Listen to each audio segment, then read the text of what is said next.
I was thinking while you were talking, you and Sue Kim, the chairman of ballets, you guys should do an ASMR podcast, and I think people, it's just, you have a very soothing voice, and you and Sue would be very soothing to listen to. Hello, everybody. I am Jason Trost, the host of the Business of Betting podcast. Today, I am joined by the CEO and co-founder of Betr, Joey Levy. Welcome to the podcast, Joey. Great to be on. Appreciate you having me. Your name keeps coming up and up and up, and probably for no small feat than some of the people you've partnered with. But I just see your name across industry news, and I'm really excited to kind of get into the weeds about what you're doing with Betr. So, just for the people that in the audience that aren't familiar with your company, why don't you just set up who you are and what Betr is?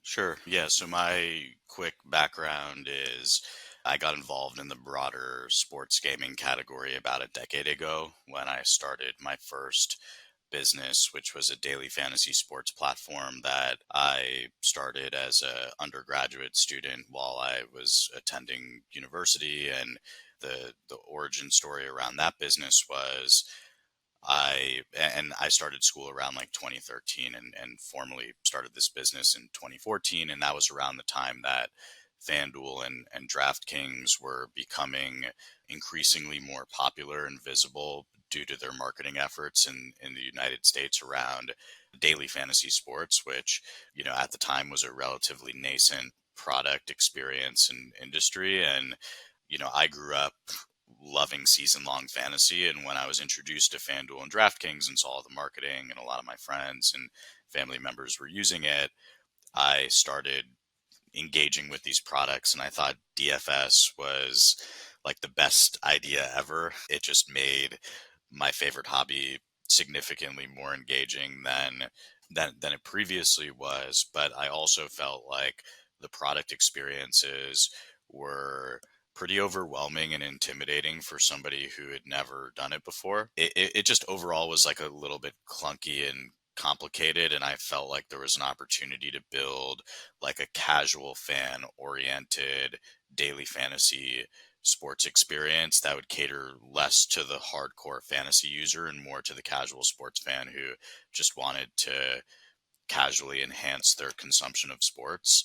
So I started DraftPot to try to go after that opportunity, and we launched an early version of a no salary cap game format. I think our UI UX was considerably sleeker and more intuitive, and we had some initial success and business was growing nicely. We raised a couple $1 million of venture financing, and then in late 2015, early 2016, there was a lot of regulatory turmoil that hit the daily fantasy sports category in the United States. And it was difficult for us to just survive and advance in that type of environment. We ended up exiting that business in 2017. But through that experience, I was introduced to the broader global sports betting industry. And I started interacting with kind of the same sportsbook UI you see today, right? Like the money lines, the point spreads, the over-unders. And I remember I tried to start betting on sports, and I saw like a minus 175 money line, and I didn't intuitively understand what that Nobody meant. does. Nobody does. Yeah. So, I've and been in like, the look, industry like, 15 years, and I'm like, I yeah. need a calculator for minus 175. Yeah, exactly. And it just and this was also around the time, like, again, 2016, 2017 was around the time that Robinhood as a day trading app was becoming increasingly more ubiquitous in the United States. And I couldn't help but think that kind of what Robinhood did with respect to E-Trade, Fidelity, Charles Schwab within day trading, I felt like from at least a product experience, like a UI UX standpoint, somebody would do to what I continue to describe as being like the legacy sportsbook experience that seems to be just generally commoditized in the global marketplace. And that was true back then in 2016 and 2017 when I started going after this opportunity. And I think that remains true to a large extent now. For me, my thesis has always been that you could build this amazing product and technology and enable micro betting on US sports to exist, which is what we've done at SimpleBet. But if that end user experience is still too complicated and not intuitive for the mass market consumer, then you're drastically limiting the potential of that product. And I've just continued, basically for a decade, I've been obsessed with this UI UX vision and building the Robin Hood of gambling from a UI UX perspective. So I was thinking through how to spin out D2C from SimpleBet, given it had to be a separate company at that point. And that's ultimately how Betr came to be. Betr is effectively the direct to consumer spin out of SimpleBet. SimpleBet would, join the cap table as a large shareholder.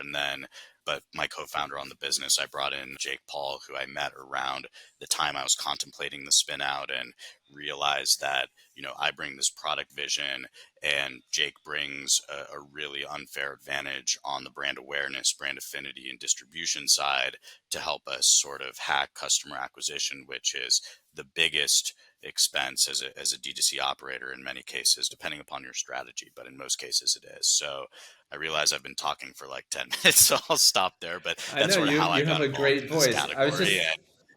I was thinking while you were talking, you and Sue Kim, the chairman of Ballets, you guys should do an ASMR podcast, and I think it's just, you have a very soothing voice, and you and Sue would be very soothing to listen to. If you had to describe Betr in three Yeah. words, let's try this in like a sharper way. If you had to describe Betr in three words, what would you say?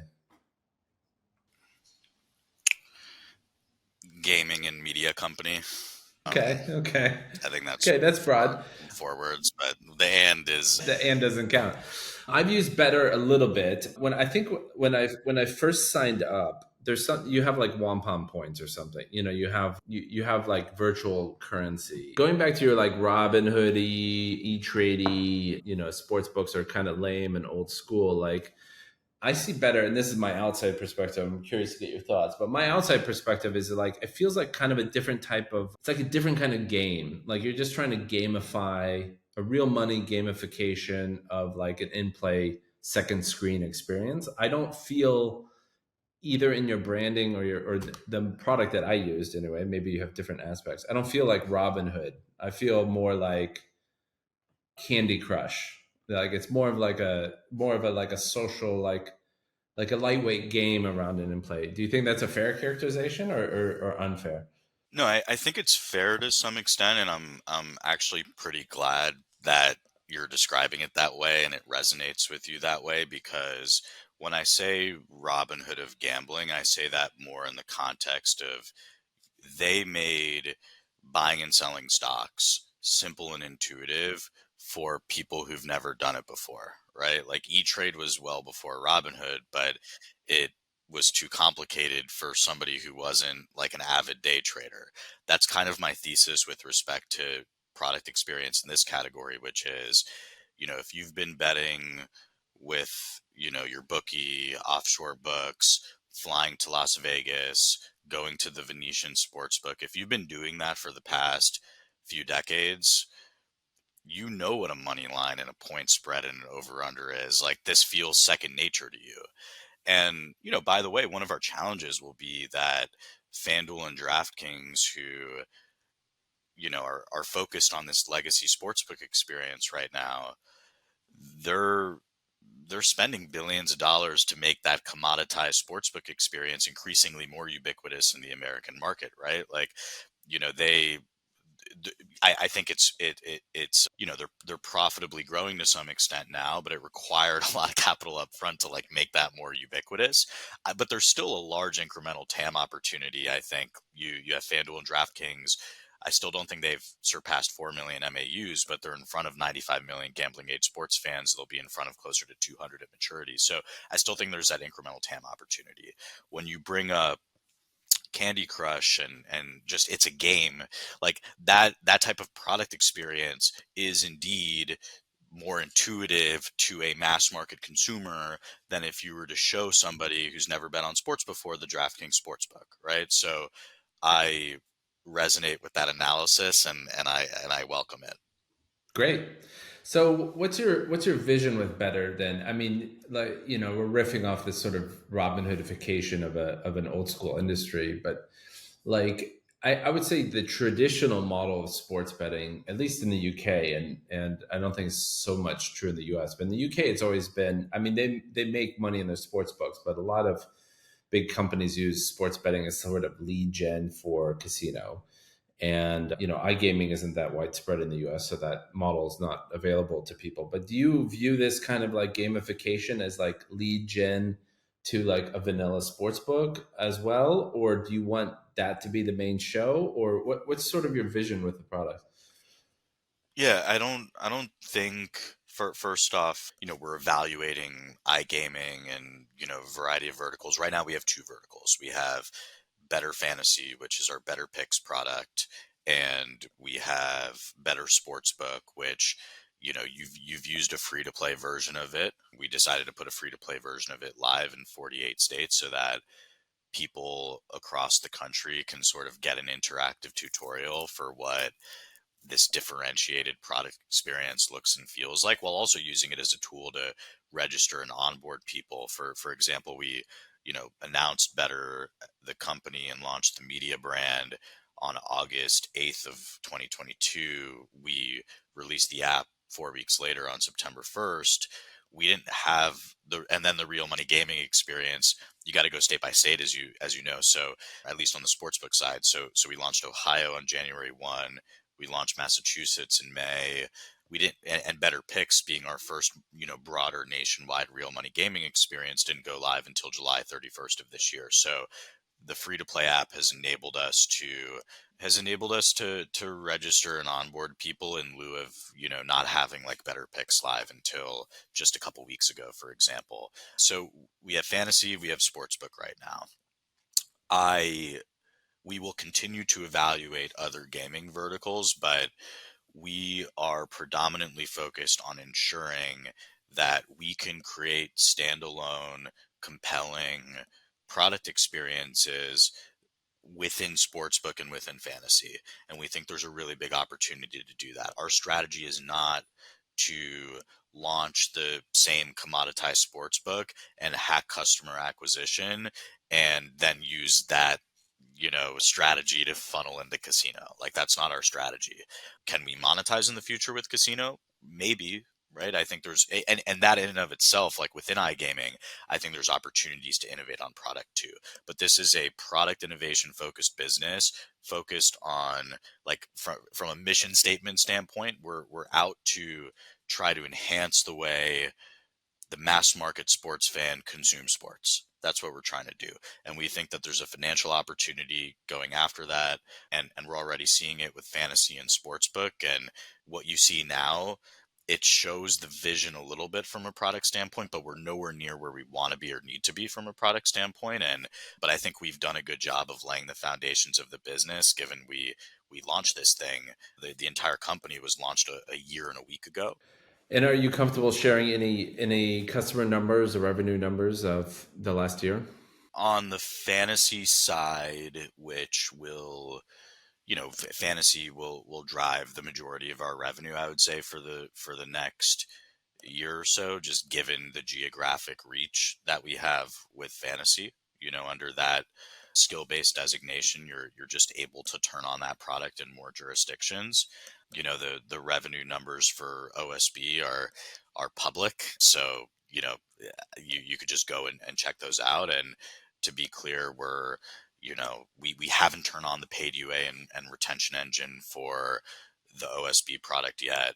The OSB product we have live right now is very much a beta product. I've been, very public about that. We refer to the product experience that's currently live for OSB internally as V0.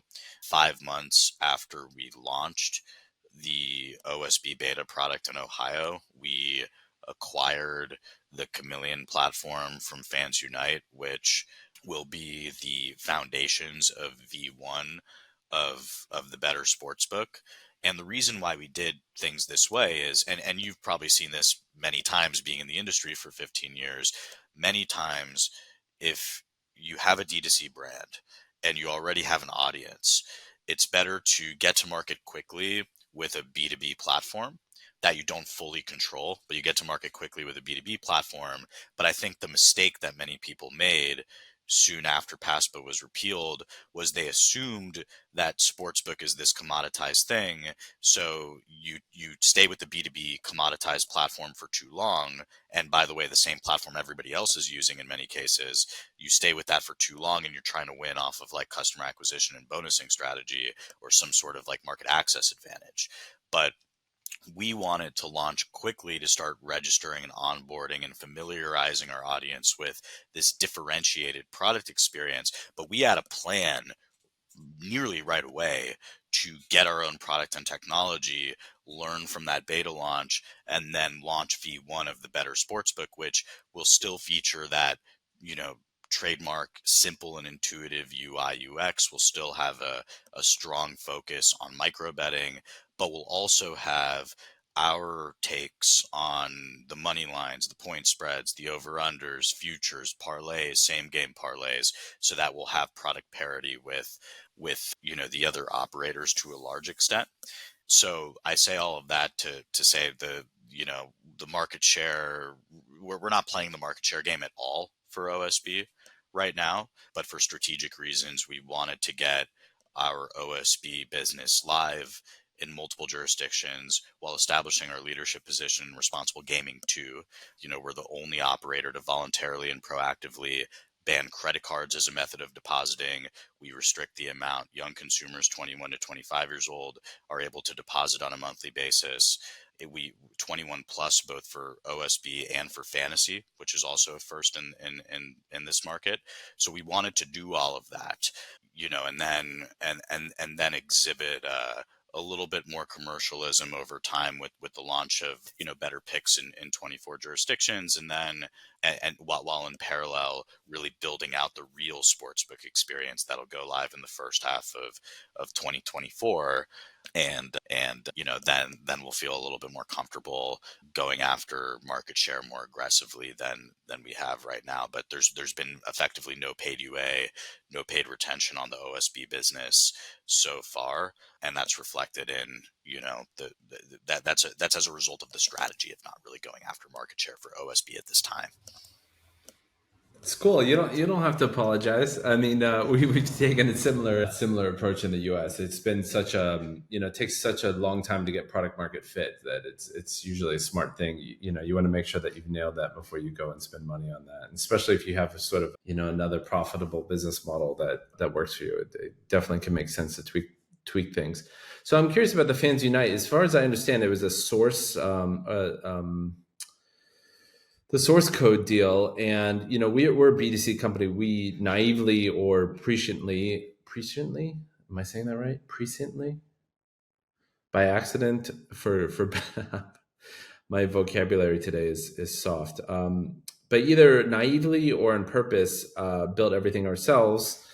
And we've thought about being on the other side of a source code deal because it's an interesting way to kind of monetize the stuff you built. I'm curious what it's like being on your side of the fence. Like, you just buy this thing, like, is it a pain in the ass? Does it work well? Is it, what's it like trying to deal with somebody else's code? I mean, it's very normal in engineering circles. I mean, every time somebody reads somebody else's code, they always usually say this is shit and don't want to deal with it. But what's your take on how that's gone? Sure. Yeah. I mean, one of the and to clarify, it wasn't like I don't think I was apologizing. I think it was more just like explaining the strategy because it's very, very Yes, yes, yes, thoughtful and yes. methodical. I'm being I hyperbolic. think, yeah, with respect to your question, yeah, no, you're good, man. Just wanted to clarify that. With respect to the acquisition, one of the benefits of the approach that I just went through in terms of why we've sequenced execution the way we've sequenced it is this V0 product. The betting engine is from Simplebet, but the PAM was from Fans Unite, right? So we actually had an opportunity to use this technology, prior to acquiring it, and to work with this team prior to inheriting this team. So we had a unique level of visibility and comfort with the technology that we were acquiring, perhaps more so than many other operators who've gone on to buy B2B platforms. So we had that level of comfort and visibility. Obviously, did all the things that you need to do in terms of investing in auditing the technology to ensure that everything is as represented. And we're quite satisfied with the acquisition so far. The transition, both from a technology standpoint and a operational and team standpoint, has been you know vastly exceeding our expectations in a very positive way. And I think to your point of like, because you kind of alluded to this a little bit, like maybe naively going in and building your own technology and doing it that way. Like what we realize is there's a lot of this. I talk about the need for, um, the product experience to not be like commoditized sportsbook from a UI UX perspective, but there is a lot of like table stakes commoditized work that goes into a betting engine and a PAM, and like that work just needs to get done, and it's complex and it's time consuming, and you could build the innovation on top of that, but it's not what I realized is it's not the best use of our time and resources to try to do that over again ourselves, and we could just get that off the shelf and own that part and focus our finite precious time and engineering and product resources on the areas that could really drive differentiation and innovation for our business. Awesome. My 7-month-old is crying. I need to take a quick 30-second break and just go grab her for a No, you're second. good, I'll be man. right back. Yeah, go do that. Cool. Okay, cool. Let's pivot to Jake Paul because he's quite a famous, name, and he's quite a famous influencer and his boxing and all that kind of stuff. I'm a big fan of the All In podcast, and David Friedberg, I don't want to say like a year ago, he thought that one of the sort of partnerships or acquisitions of the year was Penn National buying Barstool, because he said one of the futures of business is basically aligning really good content with highly profitable business models. And I'm kind of interested to get your feedback on how that works for you, and also vis-a-vis, very timely, Barstool has been given back to Mr. Portnoy. So I was curious, like, what's your comment on sort of Friedberg's hypothesis that content married with a good business model is sort of the like a future winner in business? Yeah, I actually remember that clip. I didn't see the entire episode, but I saw that clip, and I actually included that clip in one of my early shareholder updates because I thought, if you remember the clip, he described sportsbook as this commoditized thing. And he was describing, okay, sportsbook is commoditized. So the way you win is by innovating on distribution. And Barstool has brand awareness and brand affinity, and it's a genius acquisition, right? Like that was basically his perspective. And I think the biggest problem with that perspective, as I've probably spent too much time talking about already, is that I think sportsbook is not this commoditized thing, or at least it shouldn't be, right? Like, because if you're playing the commoditized sportsbook game, FanDuel and DraftKings are going to win. They're so far advanced from a product and technology standpoint. While you're working on bolting on your initial SGP solution, they're working on SGP plus plus plus, right? They got a lot more money. It's a scale business. They're going to bonus more. Like that's not the way I think you can win in this category, right? Like, the Barstool users were, they like Barstool, but if Barstool's bonus offering on the same suboptimal version of FanDuel is less than FanDuel, and at FanDuel you get more bonus money and you have a better version of that same commoditized sportsbook, you could be a hardcore stoolie, but you're still going to use FanDuel to get more bonus money and have a better experience with what's ultimately a very similar product experience. So that's my very quick perspective on that, I would distill. I've put a lot of thought into, as you can imagine, when I was initially going out and raising money for Betr in late 2021, early 2022. One of the most common questions I got was, "What's your perspective on Penn Barstool?" Right, and I would typically distill my perspective down into three buckets. One is related to product, and I always felt like they did not do enough to differentiate on product. They were using the same Canby Sportsbook that Bet Rivers is using, Bet Parks is using, many other D2C operators are using, and it's actually kind of wild to think where they launched Barstool Sportsbook in September of 2020, and they only migrated onto their own product and technology that they inherited as part of the Score acquisition right after the All-Star break of 2023. So Barstool Sportsbook actually never even had the opportunity to differentiate on product. So that's point one. Point two is related to marketing. And what I've realized in this category is, as you probably realize too, as a D2C operator, is that some level of user bonus incentives is table stakes. Some paid user acquisition strategy to some extent is table stakes. It's amazing to have an organic media audience that you can convert to product, but solely relying upon that in the absence of the table stakes paid UA and retention, in my opinion, is a short-sighted strategy that I think ultimately hurt Penn Barstool. Furthermore, the organic media audience should almost be treated in some respects as a way to hack best in class CAC efficiency for your paid UA and retention strategy, because you have this like halo effect around your brand. If they put more paid UA dollars behind Barstool Sportsbook and you're scrolling on Twitter and you see Barstool Sportsbook, you may be more inclined to convert because they've invested so much in developing that brand to begin with.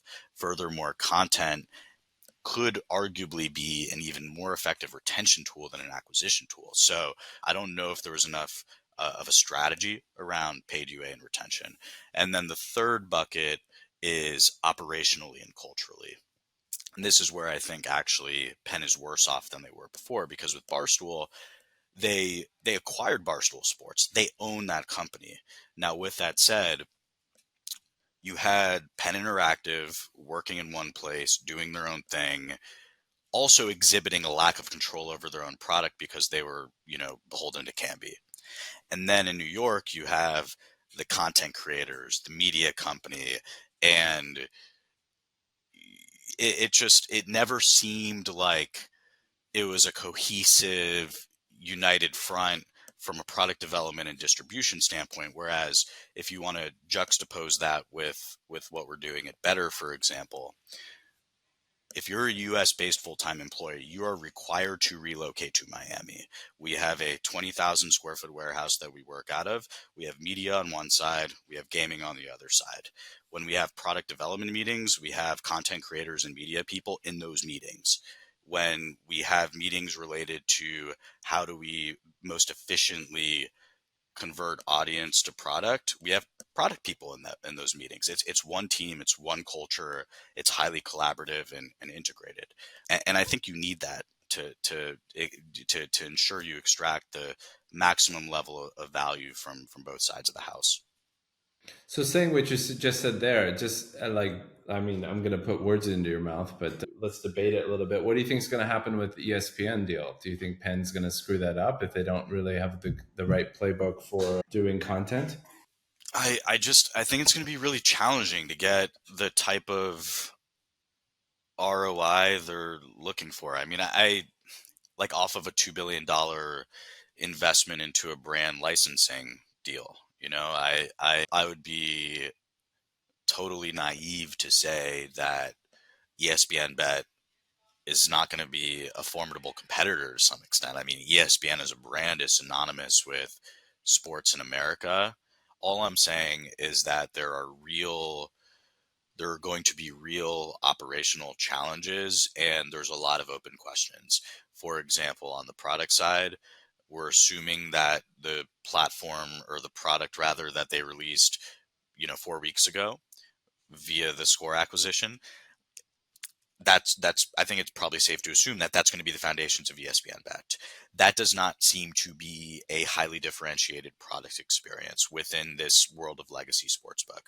So from a product standpoint, I'm skeptical that it'll be competitive with FanDuel and DraftKings in that world.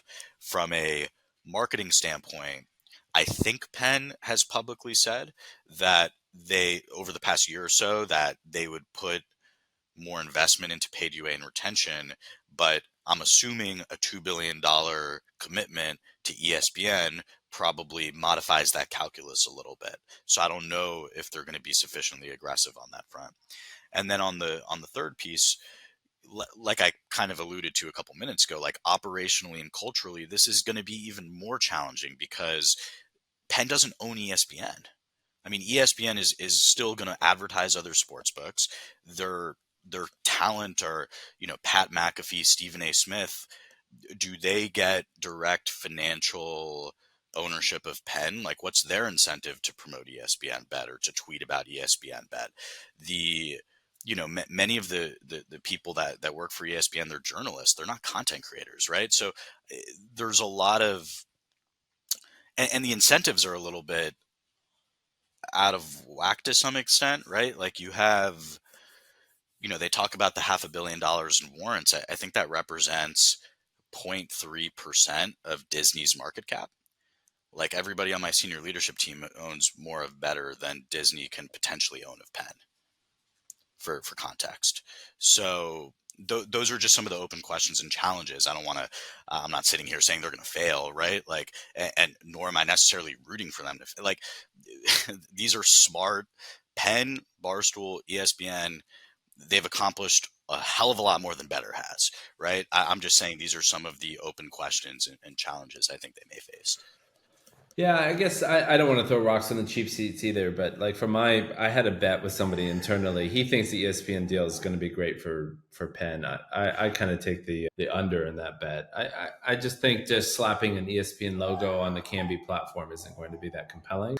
So, what's your goal with Betr? You have a decent amount of deference and respect for DraftKings, FanDuel, because they're like at scale and they've got the machine working and they're close to profitability. Like, is your goal to kind of compete with them by starting like with fantasy and unique betting products and kind of work you up the chain? Do you want to be a large niche business? Do you want to make your money in fantasy, or where do you want to take the business?